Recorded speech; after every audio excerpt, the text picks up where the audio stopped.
Chers élèves, nous enchaînons la leçon de lumière par l'ombre, parce qu'il est intéressant de reconnaître les caractéristiques et les formes de l'ombre avant de passer au chapitre de la boîte noire. Alors aujourd'hui, on a pour objectif connaître les types d'ombre et les expliquer, représenter les types d'ombre en utilisant le modèle de rayons lumineux, reconnaître les variations de l'ombre. Posons des questions. Comment obtenir l'ombre d'un objet? Deuxièmement, qu'est-ce qu'une ombre portée et comment se forme-t-elle? Troisièmement, comment peut-on faire varier les positions de l'ombre? On avait parlé dans la séance précédente des objets opaques et des objets translucides ou bien transparents. On avait dit que les objets opaques, ce sont des objets qui laissent pas passer la lumière. Par contre, les objets transparents et translucides, ils laissent passer la lumière. Alors, pour obtenir l'ombre d'un objet, il y a des conditions.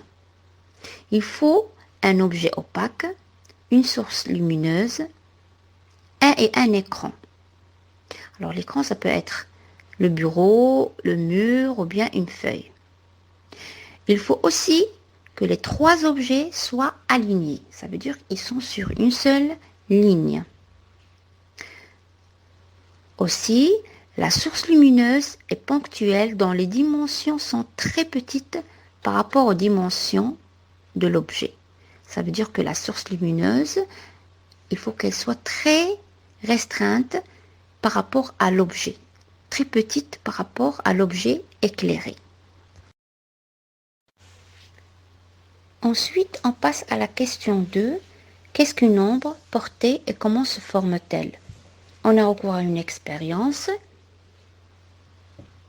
Devant vous, on a, pour avoir l'ombre, on doit avoir une source lumineuse qui est ici un projecteur, un ballon de tennis qui est un objet et l'écran où s'affiche l'ombre.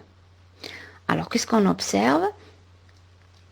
On observe qu'une partie seulement de la sphère est éclairée, comme vous voyez sur l'expérience. La zone sombre du corps opaque est appelée l'ombre propre. On observe sur l'écran une partie non éclairée de contour circulaire, appelée ombre portée de la sphère. C'est l'ombre portée de la sphère. Alors, entre l'écran et la balle de tennis, nous pouvons localiser une zone, l'espace où cet objet n'est pas éclairé. Par la source, c'est la zone d'ombre, ou bien on l'appelle aussi le cône d'ombre de la sphère. Alors, comment on peut interpréter tout cela? Alors, la formation des ombres s'explique par le principe de propagation rectiligne de la lumière. Il y a une propagation rectiligne de la lumière. Enfin, la question 3, comment peut-on faire varier les positions de l'ombre ou les variations d'ombre? Alors, pour varier la taille d'ombre, plusieurs solutions sont à mener. Parmi eux, approcher l'objet de la source lumineuse, approcher la source lumineuse de l'objet, approcher l'objet ou bien l'écran de l'objet.